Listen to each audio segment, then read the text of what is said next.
adición a alquenos y alquinos de halogenuros de hidrógeno y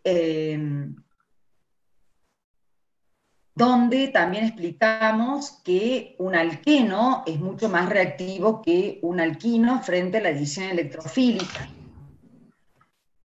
Vamos a ver ahora la adición, otras adiciones. Vimos la adición también de bromo, de halógeno, y vamos a ver la adición ahora de agua, que se llama hidratación.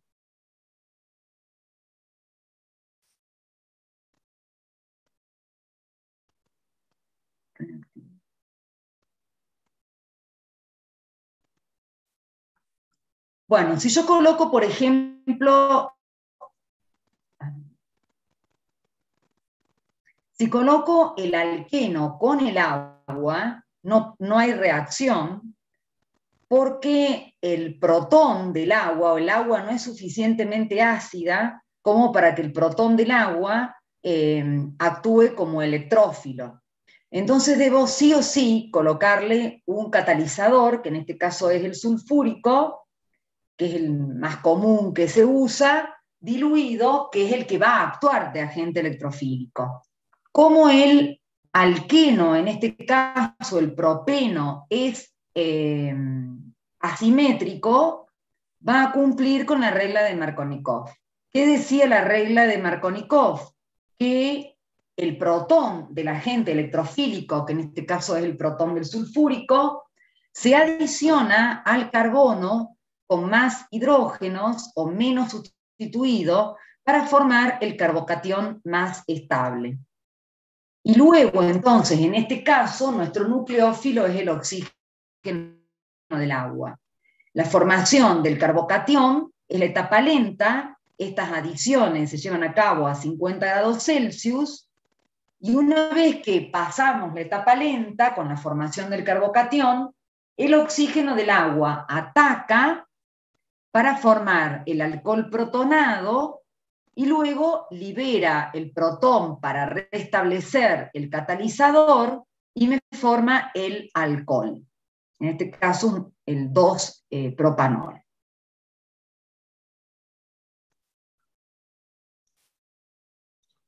Eso lo tienen acá también. Bueno, en el libro, cuando ustedes colocan el alqueno con el agua, no hay reacción. Recién cuando yo coloco sulfúrico, que es lo que recién explicaba, que el sulfúrico actúa como el protón del sulfúrico como electrófilo, va a producir el producto de adición, que es el alcohol.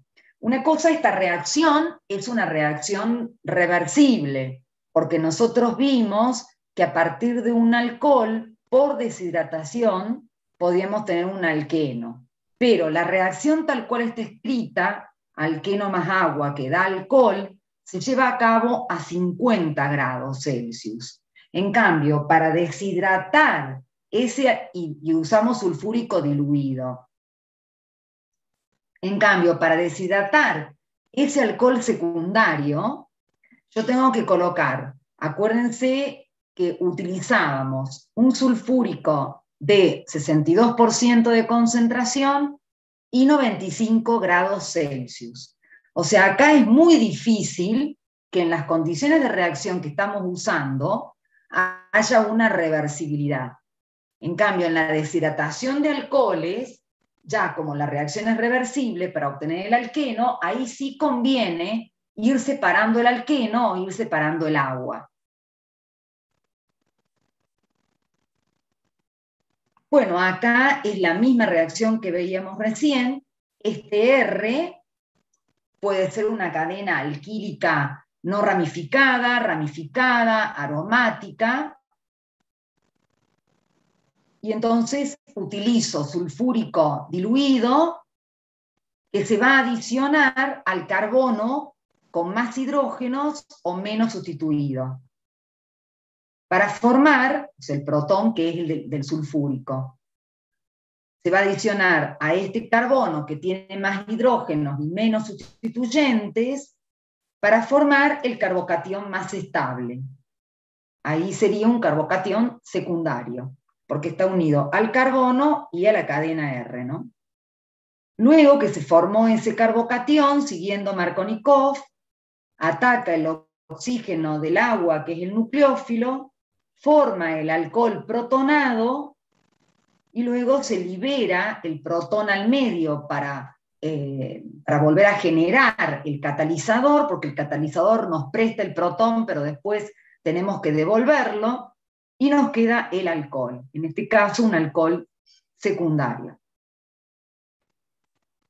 Entonces, esa sería la hidratación de alquenos, forma alcoholes. También tenemos la hidratación de alquinos.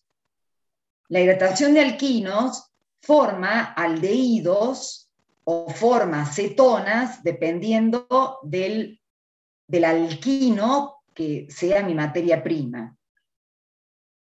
Entonces vamos a ver el mecanismo.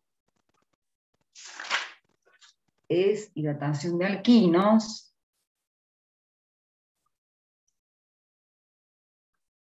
Bien, acá se encuentra el mecanismo. En el caso de tener el acetileno, que es simétrico y no es asimétrico como la regla de Markovnikov, y no puedo formar un carbocatión, porque si acá yo tuviera otro metilo, si bien no se aplica la regla de Markovnikov porque es simétrico, pero sí se forma el carbocatión. En los únicos casos que no se forma el carbocatión es cuando tengo el eteno o el etino. Entonces, utilizamos sulfúrico para que ese va a ser el agente electrofílico, y se produce una adición del mismo lado, una adición sin, donde a medida que el sulfúrico va rompiendo el enlace con el protón se va enlazando al carbono con los electrones del enlace pi. Y como este carbono va quedando deficiente de electrones, el oxígeno del agua va aportando los electrones para formar este enlace. ¿Qué resulta entonces? Resulta el enol protonado, un alcohol insaturado protonado. La etapa lenta es este complejo de 4 centros, y luego ya viene una etapa rápida, que es la liberación del protón para restablecer el catalizador, y me queda el enol. Pero acuérdense que los enoles son, en disolución, tienen un equilibrio, el equilibrio cetoenólico o el equilibrio del aldehído con su enol, que son tautómeros. Entonces el enol se va a reordenar, es decir, formar un doble enlace, ¿no es cierto?, acá con el oxígeno, y este hidrógeno se uniría a este carbono. Como sabemos que hemos visto la reacción en medio alcalino, en medio ácido, o también en cualquier medio, que tenemos un equilibrio con su tautómero. O sea que la hidratación, el agregado de agua a un alquino, me da un aldehído. En este caso, si es el etino, me da el acetaldehído. O etanal. En el caso de tener, por ejemplo, el propino, bueno, de nuevo hacemos la hidratación, el protón del sulfúrico actúa como catalizador y como agente electrofílico. Acá sí aplicamos la regla de Markovnikov, donde el protón se va a adicionar al carbono que tiene más hidrógenos. O sea que se adiciona acá para formar el carbocatión más estable, que es carbocatión secundario. Luego, esta es la etapa lenta, la formación del carbocatión en etapa lenta. Luego ataca el agua, forma el enol protonado, libero el protón para restablecer el catalizador, el sulfúrico, y me queda el enol, que está en equilibrio con la acetona. Vale decir que la hidratación de alquenos me da alcoholes, y la hidratación de alquinos o la adición de agua a alquinos me da aldehídos o cetonas. Siguiendo Markovnikov, es una adición electrofílica, donde el agente electrofílico es el protón del catalizador, porque con agua sin catalizador, sin sulfúrico, no reaccionan.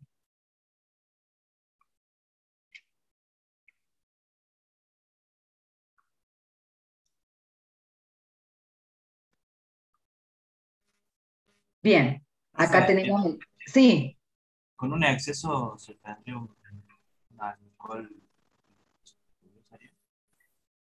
Con un uy, no te exceso de escucho agua. nada, nada, nada. Se corta todo lo que Con un podemos exceso de agua. repetir. Acá, ¿Se podría sustituirle vuelta con un oxidilo?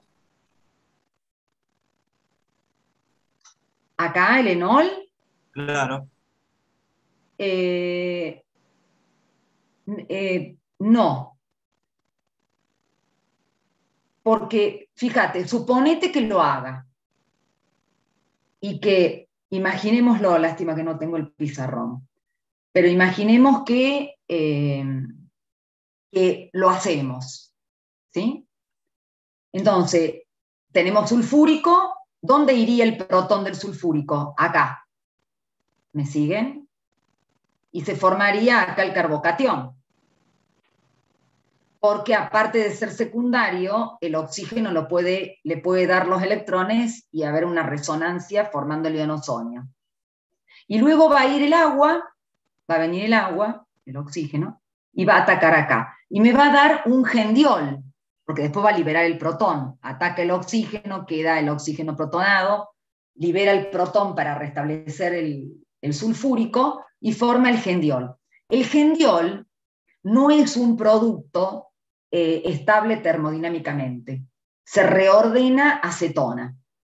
Que eso lo vimos cuando vimos adición nucleofílica en los aldehídos y cetona, en la parte de condensación aldólica, que teníamos un aldehído y que le colocábamos oxidrilo, el oxidrilo no daba adición nucleofílica porque se formaba el gendiol que era inestable y se reordenaba al aldehído o a la cetona de partida. Por eso el oxidrilo, si el aldehído y cetona tenían hidrógenos alfa ácidos, podían actuar como base, sustraer un protón y dar condensación aldólica. ¿Se acuerdan de eso? Del gendiol inestable, más o menos, ¿se acuerdan?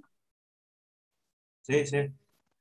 Entonces, no va a dar otro producto que no sea la acetona, porque por más que le ponga exceso de agua, que por lo general se trabaja siempre con agua, mucha cantidad, o exceso de sulfúrico, porque aún aplicando que se rompiera este enlace y se adicionara agua al alqueno, la forma de adicionarse me daría un gendiol que termina en cetona, porque el gendiol se reordena a acetona. ¿Se entiende lo que digo? Sí, profe. Bien.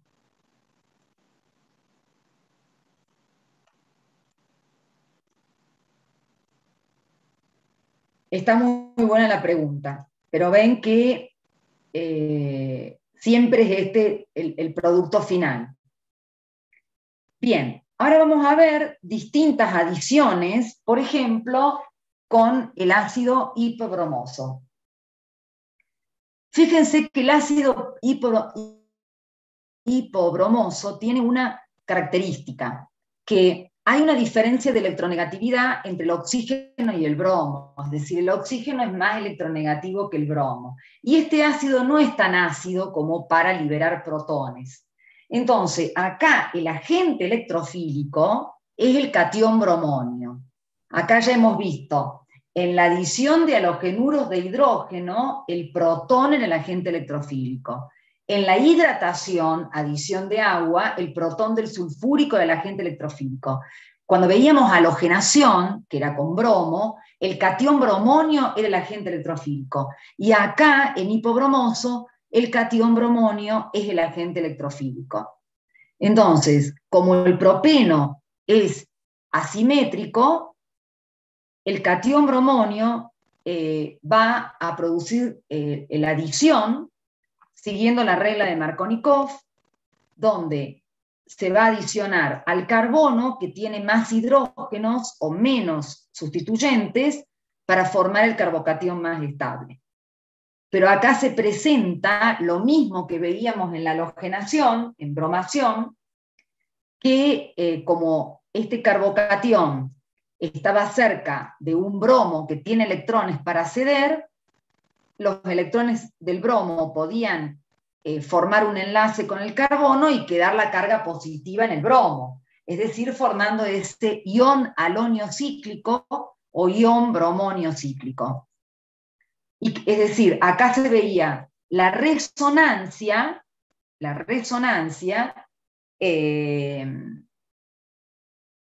de la estabilidad de ese carbocatión, porque la carga positiva la están soportando 2 carbonos y un bromo. Pero cinéticamente el que maneja dónde va a actuar el nucleófilo en este caso es este carbono, porque es el carbocatión más estable, que por eso siguió la regla de Markovnikov. Después que lo estabilice es otra cosa, le baja la energía, la posibilidad que tiene de ser estabilizado. Entonces lo que marca la cinética, que es la etapa lenta, es este carbocatión secundario.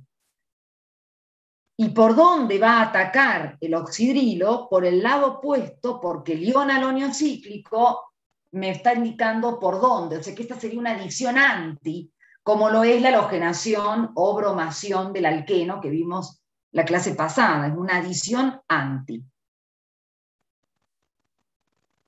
Y nos da este tipo de compuestos que tienen en un carbono un halógeno y en el carbono contiguo un oxidrilo, se llaman halógeno-hidrinas. Pero sigue el mismo mecanismo, la etapa lenta, la formación del carbocatión, y acá lo que cambia es el agente electrofílico. Porque el ácido no es lo suficientemente ácido como para protonar, y tiene este enlace oxígeno-bromo que tiene una cierta polaridad, hay diferencia de electronegatividad.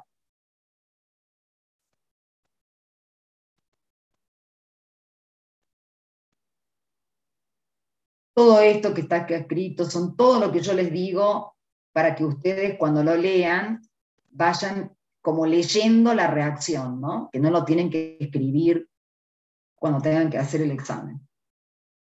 Esta es una adición electrofílica. Si yo bien acá digo, el nucleófilo ataca, sí, bueno, es un nucleófilo y ataca el carbono, pero la adición, la reacción que es en la etapa lenta, y en la etapa lenta es una adición del agente electrofílico, que es el catión bromonio, al doble enlace, por eso es adición, y electrofílica porque es un electrófilo el que va a adicionarse. ¿Por qué? Porque tiene electrones pi el alqueno para ceder.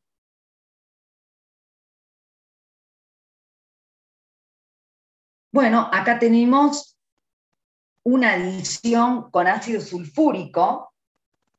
¿Qué pasa acá? El ácido sulfúrico, el protón del ácido sulfúrico actúa como agente electrofílico. El alqueno es asimétrico, o sea que sigue la regla de Markovnikov. El protón del sulfúrico protona al carbono que tiene más hidrógenos o menos sustitución para formar el carbocatión más estable. Esta es la etapa lenta. Este carbocatión no tiene posibilidad de haber ningún tipo de resonancia. Solamente está estabilizado por 2 efectos inductivos por diferencia de hibridación, sp3-sp2. Y luego el anión, sulfato ácido, se une al carbocatión en una etapa rápida y me da un sulfato ácido de alquilo. Ese sulfato ácido de alquilo permanece así si yo no tengo agua, si yo tengo sulfúrico solo, porque si yo el sulfúrico lo tengo diluido en agua, no me va a dar un sulfato ácido de alquilo, sino que me va a dar un alcohol. Porque si ese sulfato ácido de alquilo se llega a formar, es sustituido inmediatamente por el agua, porque el anión sulfato ácido es un excelente grupo saliente que figuraba en nuestra tabla de la unidad 4, cuando empezamos a hablar SN1 y SN2, como base débil, base conjugada en ácido fuerte, y si hay agua, el agua lo va a desplazar, lo va a sustituir, regenerando el sulfúrico y dando el alcohol. Y si yo acá el sulfúrico lo pongo con agua, estoy hidratando. Va a depender de las concentraciones de sulfúrico y de agua. Si yo coloco agua y el sulfúrico como catalizador diluido, me da el alcohol. Si yo llego a aumentar la concentración de sulfúrico, pero tengo algo de agua, también voy a obtener alcohol. A no ser que no tenga nada de agua y puedo obtener el sulfato ácido de alquilo. Esta última reacción es una sustitución. Esto es una adición. Esta es la adición de sulfúrico al alqueno, adición electrofílica donde el electrófilo es el protón. Esta es una sustitución. Es una sustitución de este anión sulfato por el oxidrilo.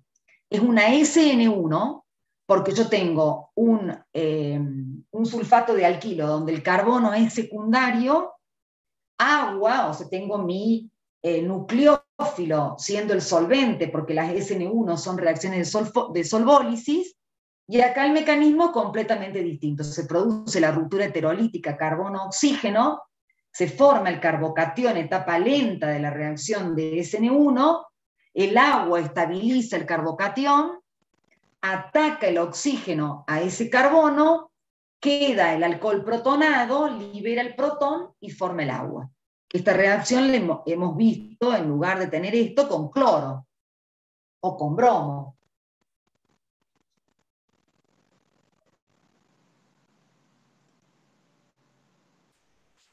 Bien, otras dos reacciones es la reacción con ácido acético o ácido etanoico. El acético tiene la suficiente fuerza como para él mismo actuar como agente electrofílico. No necesito poner ningún catalizador sulfúrico ni nada, como pasaba con el agua. Y al ser asimétrico, se cumple la regla de Markovnikov. Es decir, el protón del ácido es el agente electrofílico, se adiciona al carbono con más hidrógenos para formar el carbocatión más estable. En este caso, ese carbocatión tiene los efectos inductivos por diferencia y hibridación, y es la etapa lenta, etapa determinante de la velocidad de reacción, y todo esto es a 50 grados Celsius. Luego el anión va a atacar al carbono a ese carbono, y se forma el acetato de isopropilo, o sea, se forma un éster. Esta es otra forma de obtener éster. Una forma de obtener ésteres era por esterificación de Fischer, que era un ácido con un alcohol y con sulfúrico, y era una sustitución nucleofílica. Bueno, con sustitución nucleofílica en carbonilo de ácido con alcohol se puede obtener un éster, y también por adición electrofílica de un alqueno con un ácido se puede obtener un éster.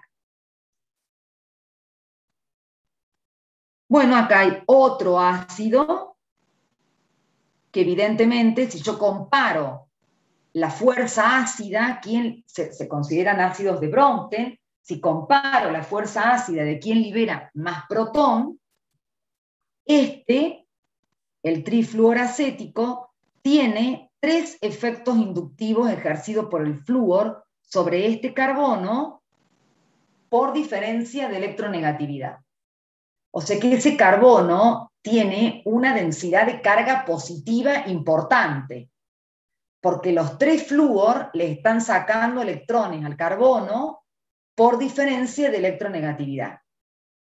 Esa densidad de carga positiva, porque acá entre este y este hay un efecto inductivo de cesión de electrones por diferencia de hibridación, porque este carbono tiene sp3 y este carbono tiene sp2.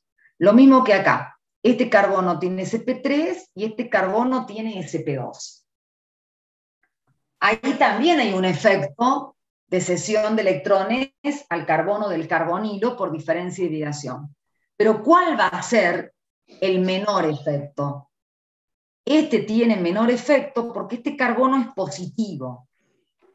Entonces, al tener una densidad de carga positiva, ese carbono, lo que hace es estabilizar más el anión y que este protón se libere más fácilmente. Entonces, el ácido trifluoracético es un ácido mucho más fuerte que el ácido acético, por el efecto de los flúor. ¿Se entiende eso o no? Entonces, ¿cómo sería esta reacción de adición?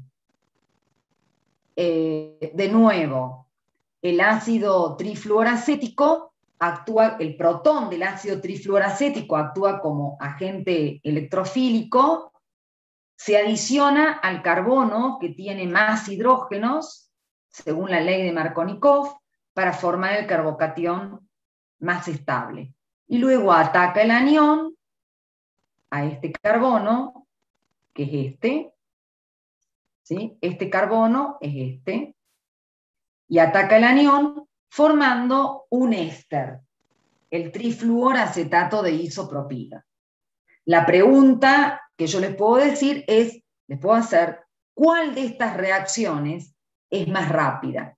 O decir, si esta reacción se lleva a cabo, la del propeno con el ácido acético a 50 grados Celsius, ¿qué les parecería a ustedes a qué temperatura se podría llevar a cabo la del propeno con el trifluor, con el ácido trifluoracético? ¿A más de 50 grados o a menos de 50 grados comparándola con la anterior? A menos. Sí, señor, a menos. Es exactamente el mismo mecanismo y fíjense que yo siempre estoy utilizando para explicar o impedimento estéreo o efecto inductivo, ¿sí? Entonces, si ustedes tienen este ácido y este ácido, acá también estamos viendo de estas propiedades ácidas, el hecho de tener estos flúor que sacan electrones, estabilizan el anión y me aumentan la acidez. Estamos comparando cadenas carbonadas, prácticamente el mismo número de átomos de carbono, ¿no? Esta, digamos, sería una reacción más rápida. O sea, yo necesitaría menor temperatura para llevarla a cabo porque este va a protonar mucho más rápido. Va a conseguir la etapa lenta más rápido.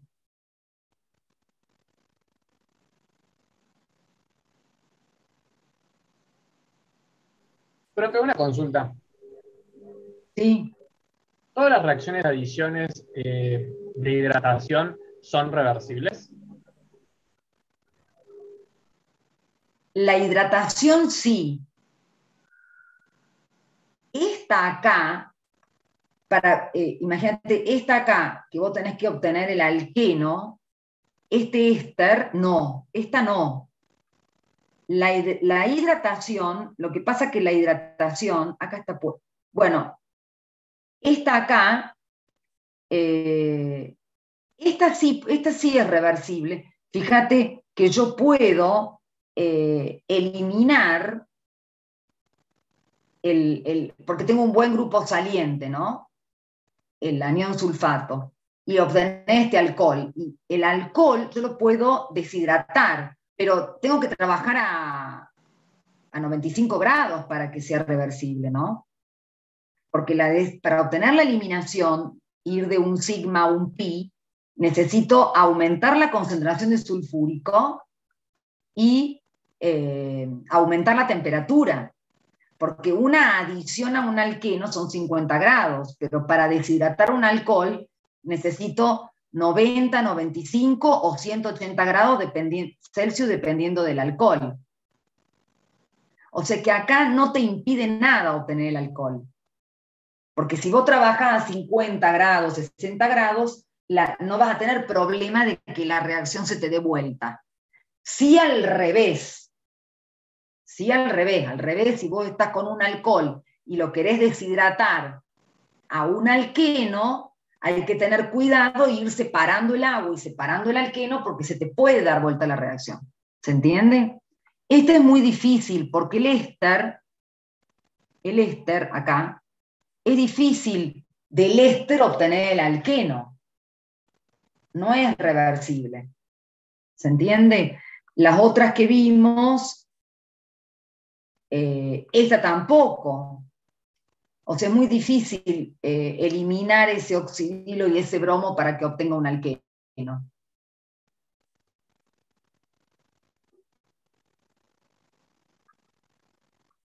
Gracias, profe. La que se complica más, en cuanto es la hidratación. Pero en realidad no es la hidratación, sino la deshidratación. Porque yo puedo hidratar tranquilamente, vamos acá, suponemos que estoy hidratando, y voy a obtener un alcohol en buen rendimiento. El problema está cuando deshidrato el alcohol. Ahí sí, o la esterificación de Fischer, por ejemplo. Porque hay muchas reacciones que son reversibles, pero no generan problema, porque la reacción inversa es a mayor temperatura, a mayor concentración de algo, y vos la podés trabajar bien. El problema es cuando lo reversible es tan fácil como el compuesto que querés formar. O sea, si yo tengo que deshidratar un alcohol a 95 grados y me va a dar un alqueno con agua, y a esa temperatura me va a dar de nuevo el alcohol, y bueno, voy a tener que tomar otras consideraciones, ir separando el alqueno, ir separando el alcohol, o ir separando el agua, ¿me explico? Pero acá, en cuanto al producto final, ninguna adición tiene problema con la reversibilidad. No va a tener un alto rendimiento. ¿Se entiende lo que quiero decir? Sí, profe, se entiende.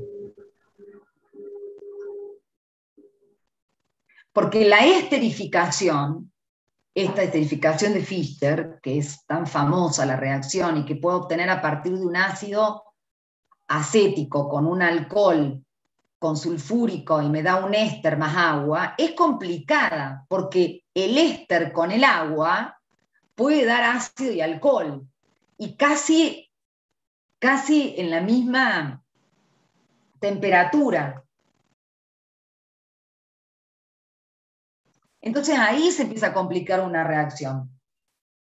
Vas a tener que poner exceso de reactivos, ir sacando los productos. Acá no.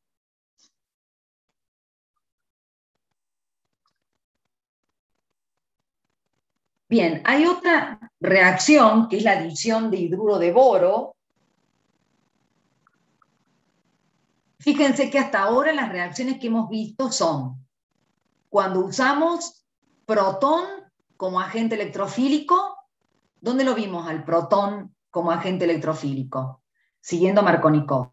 En los halogenuros de hidrógeno. En el agua, porque es el protón del sulfúrico.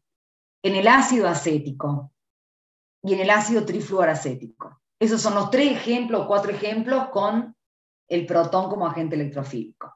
¿Qué otros ejemplos hicimos? El catión bromonio como agente electrofílico. ¿Dónde? En la halogenación, cuando usamos bromo, o en el ácido hipobromoso, que también usamos catión bromonio como agente electrofílico. Son 2 ejemplos con catión bromonio, 4 ejemplos con el protón como agente electrofílico.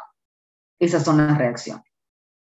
Vamos a ver ahora la adición de hidruro de boro. Esto en realidad, este es un diborano. El diborano se puede obtener in situ, haciendo reaccionar trifluoruro de boro con borhidruro sódico. Bueno, esto es inorgánica, yo no tomo eso, pero me da un diborano, y actúa con los alquenos como si fueran dos monómeros de borano, porque este es el diborano, este es el borano, o hidruro de boro, es decir, el diborano que se obtiene in situ va a reaccionar como si fueran dos monómeros de borano. ¿Y cómo va a ser? Fíjense que acá el borano está actuando como un ácido de Lewis, porque es un hidruro. Entonces, la densidad de carga positiva se encuentra en el boro, y es el boro el que va a reaccionar como agente electrofílico, es decir, el boro, ahí ese ácido de Lewis, captura electrones, ¿sí? Acuérdense que los ácidos de Lewis capturan electrones. ¿Cómo hacíamos con un tricloruro de aluminio? Rompíamos el enlace cloro, tomábamos el anión cloruro y me quedaba el cloro, el catión cloronio para atacar una SAE, por ejemplo.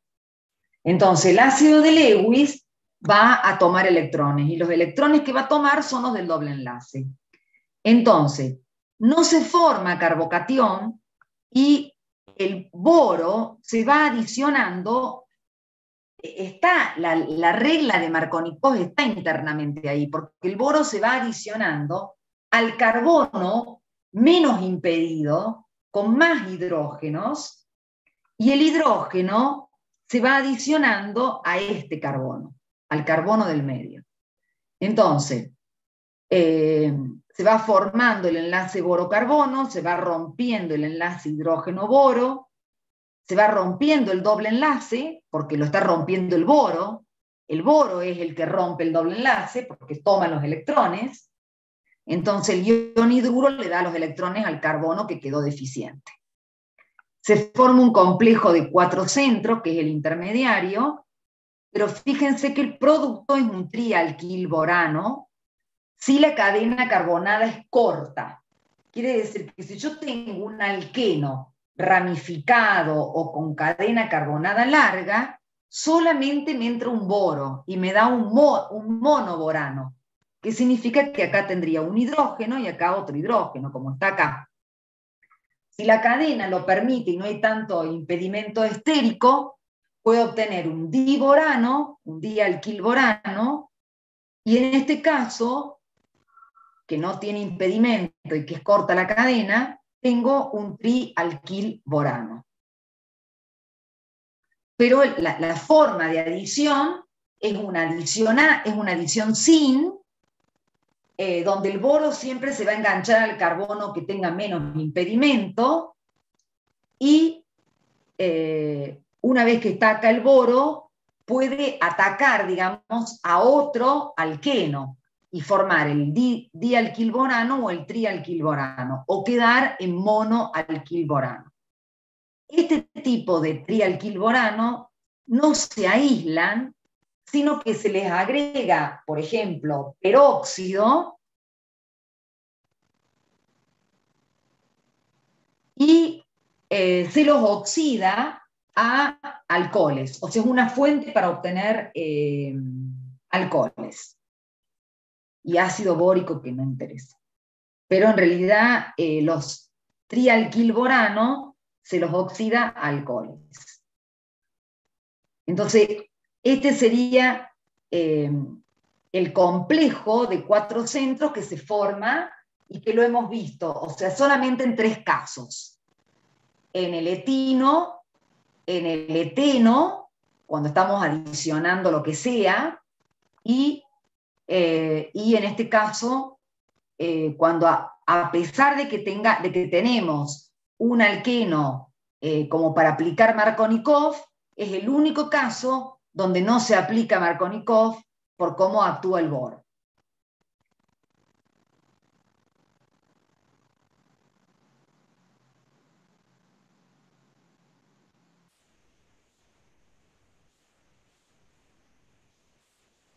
Bueno, y por último, si es que llego a darlo, si no, porque quedan 5 minutos, vamos a ver el efecto, pero una cosa que quiero decir, que la semana que viene, el martes no tenemos clase, y el jueves tienen todo el día teórico. De las 18 a las 23 tienen teórico. Bueno, está todo en el cronograma, ¿no? pero les avisaba lo mismo. Explico Profe. efecto peróxido. Sí. No, no entiendo el mecanismo del hidruro de boro, de la adición. Bueno, mejor que no lo entendiste, porque ya meterme con efecto peróxido no iba a llegar a tiempo. Así te explico esto y terminamos. Y arranco efecto peróxido la semana que viene. Bien, vos entendés que, ¿se entiende que el boro tiene una densidad de carga positiva o que está actuando como ácido de Lewis? Sí, sí. Bien, entonces va a tomar electrones. Los electrones que toman son los del alqueno. Ahora, el boro va a tratar de unirse al carbono que esté menos impedido estéricamente. Porque este carbono, este carbono tiene menos impedimento. Y este carbono tiene más impedimento estérico porque está en el medio. Tiene carbonos de ambos lados. ¿Eso se entiende? Sí, Entonces, el boro, como va a atraer electrones, estos electrones que dice la F, son los electrones pi. Es decir, se rompe el doble enlace y con esos electrones usa el boro para unirse. Pero ¿qué pasa? En el mismo momento que está haciendo eso, el boro va a tener que rechazar el ion hidruro, porque si no se va a quedar con un montón de enlaces. Entonces va a rechazar el ion hidruro que le va a dar los electrones al carbono que perdió sus electrones porque los tomó el boro para enlazarse con otro carbono. Por eso es que esto se va rompiendo, el enlace boro-hidrógeno se va rompiendo, el enlace hidrógeno-carbono se va formando, el enlace carbono-carbono se va rompiendo y el enlace carbono-boro se va formando. Y ahí entraría el boro, imagínate que esto es un hidrógeno y que esto es un hidrógeno. Porque el boro entra a este carbono, el boro este boro entra a este carbono, o sea, a este. Y un hidrógeno acá. Entonces imagínate, como está acá el complejo, es que esto es un hidrógeno y esto es otro hidrógeno. O sea, me Claro, dio... eso es lo que no entiendo. O sea, entiendo todo a dónde entra Claro, y todo, pero no entiendo por perfecto. qué me queda ahí la cadena más larga, digamos, y no los No, hidrógenos. pará, está bien. Cuando te queda, como está acá, un hidrógeno y otro hidrógeno, yo tengo un mono alquilborano. Ahora, una vez que yo tengo este hidrógeno, este boro y este hidrógeno, pueden atacar a otra molécula de alqueno, porque yo tengo 3 moléculas de alqueno acá. Entonces, cuando ataque, ya el boro va a estar enganchado a una cadena carbonada. Y cuando el boro se una nuevamente a este, y uno de los hidrógenos a este, me va a quedar el boro enganchado a 2 cadenas carbonadas. Porque esto acá, boro-hidrógeno, va a reaccionar con otro alqueno. Y este boro-hidrógeno va a reaccionar con otro alqueno. Y el boro siempre se va a unir a los carbonos.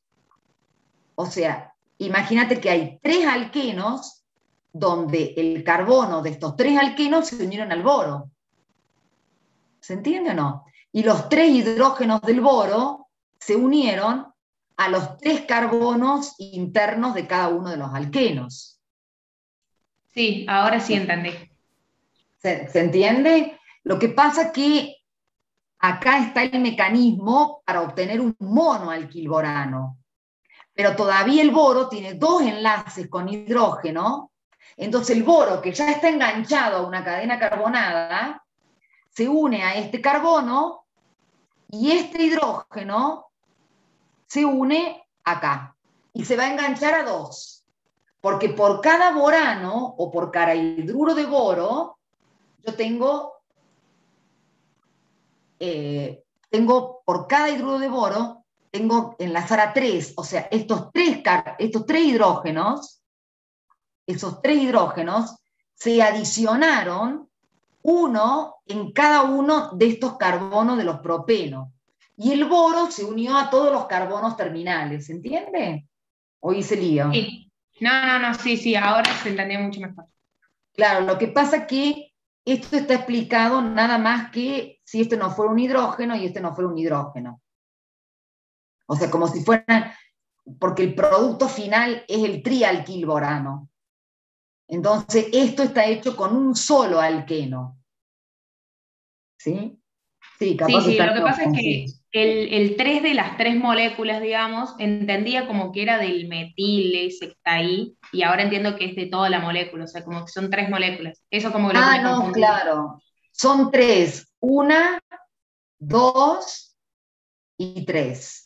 Donde los 3 hidrógenos te los ubico donde están. Uno se vino acá, uno se vino acá y otro se vino acá.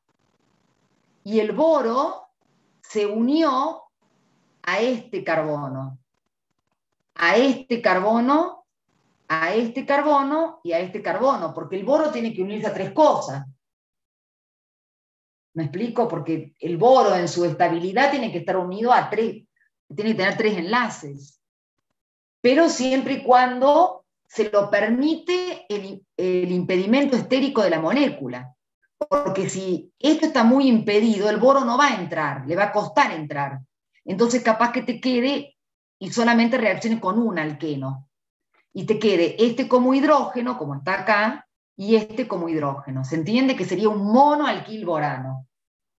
O a lo mejor lo permite la cadena y te da un dialquilborano, o bueno, lo último es el trialquilborano, que en este caso se da el trialquilborano. ¿Se entiende? ¿Ahora te quedó un poco más claro? Sí, profe, ahora se entendió perfecto. Bien, entonces cortamos acá porque tienen que ir al práctico y la semana que viene empezamos con esta reacción de adición que nos quedan 2 o 3 cositas y empezamos con la reacción de oxidación. Y también, como la otra semana tampoco tienen práctico, estas 2 semanas de teórico también vamos a hacer ejercicios. Es decir, yo voy a preparar ejercicios del seminario, de los que tienen al final de las unidades, para terminar con la reacción de adición y de oxidación-reducción, y hacer así como ejercicios agrupando varios temas. Bueno, nos vemos entonces el jueves que viene. No, ¿qué estoy diciendo? Sí, el jueves que viene, ¿no? El jueves que viene. Hasta el jueves, entonces.